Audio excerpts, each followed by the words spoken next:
Hello everyone. सर्वप्रथम श्री स्वामी समर्थ. मी अर्चना स्तुतीच मराठी कॉर्नरमध्ये आपल्या सगळ्यांचं पुन्हा एकदा स्वागत करते.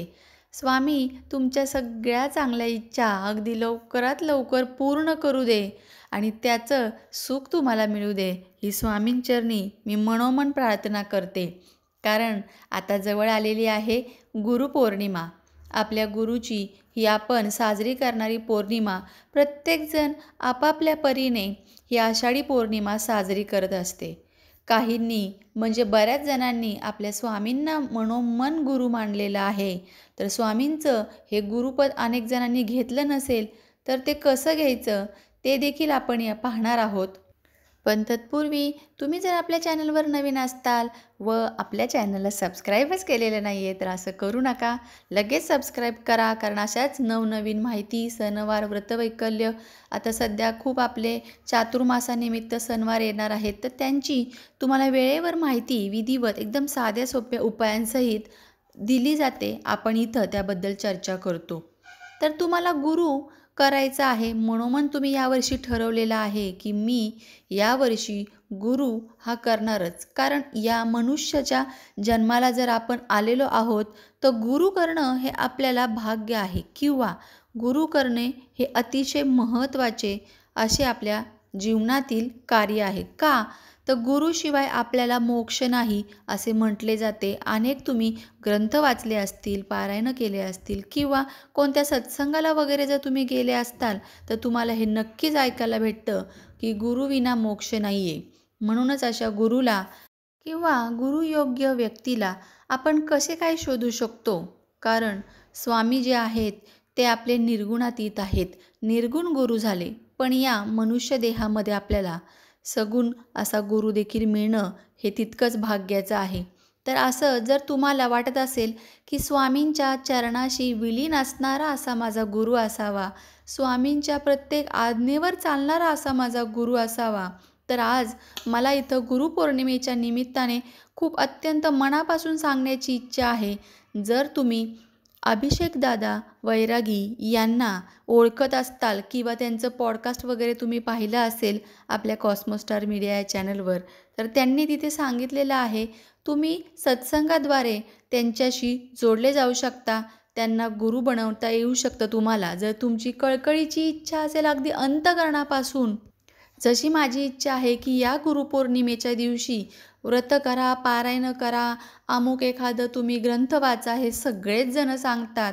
पण साक्षात गुरु कुठे भेटेल असा की जो एकदम पात्र असा असणार आहे. हीच माझी कळकळ आहे तुमच्यासाठी की माझी ही जी स्तुती मराठी कॉर्नरची फॅमिली आहे, माझा परिवार आहे, त्यातील प्रत्येकाची इच्छा असणार आहे की योग्य असा गुरु किंवा योग्य गुरुचे मार्गदर्शन व्हावे. तर तुम्ही जरूर अभिषेकदादा वैरागी यांच्या सत्संगाला जावा. सध्या ते पुण्यामध्ये असतात, पुण्यामध्ये ते सत्संग वगैरे घेतात आणि याचे कोणतेही चार्जेस नाही, विनामूल्य हा सत्संग असतो. जर मला याची माहिती वगैरे भेटली तर मी तुम्हाला आपल्या चॅनलद्वारे जरूर सांगेन. कारण मी स्वतः जेव्हा त्यांच्या सत्संगामध्ये गेले होते मला इतकं छान वाटलं, मी ते शब्दामध्ये वर्णन करू नाही शकणार तुम्हाला. कारण ते अखंड कुंडलिनी शक्ती जागृत करण्याचा देखील शक्तिपात देतात. सत्संगामध्ये भजन होतं, गुंजन साधना होते, सगळ्यात पहिल्यांदा होम केला जातो. त्या होमाद्वारे ज्या काही आपल्यातल्या निगेटिव्ह एनर्जी आहेत त्या बाहेर पडतात आणि एकदम मन, आपले शरीर हलकं झाल्यासारखं वाटतं आणि गुरुमंत्राचा देखील ते जप घेतात. तर असे हे गुरु, गुरूंचे गुरु, त्यांच्या गुरूंचे गुरु, हे सगळं ते डिटेलमध्ये सांगतात. गुरु करताना ही गोष्ट पाहणे हे अत्यंत महत्त्वाचं असं असतं. जर तुम्ही त्यांची क्षमा प्रार्थना देखील ऐकली नसेल, क्षमा प्रार्थना म्हणल्याने सुद्धा तुमचे मार्ग मोकळे होतात. कारण सत्संगामध्ये येण्याची इच्छा जर स्वामींची असेल तरच स्वामी तुम्हाला सत्संगामध्ये घेऊन येतात असं स्वतः अभिषेकदादांनी सांगितलेलं आहे. तर मनोमन प्रार्थना करा.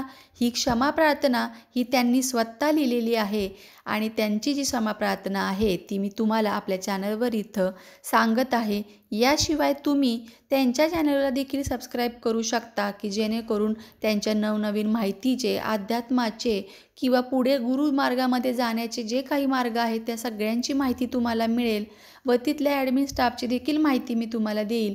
तर ही छोटीशी माझी गुरुपौर्णिमेनिमित्त त्यांच्यासाठी करण्यात आलेला एक छोटासा प्रयत्न, की माझ्या गुरूंसाठी मी काय करू शकते, की अभिषेक दादांना मी गुरु मानलेलं आहे आणि लवकरच ते पूर्ण सगळ्यांना एका दिवशी सांगतात, अनाऊन्स करतात, की गुरु कधी म्हणजे गुरुदीक्षा कधी देणार आहेत.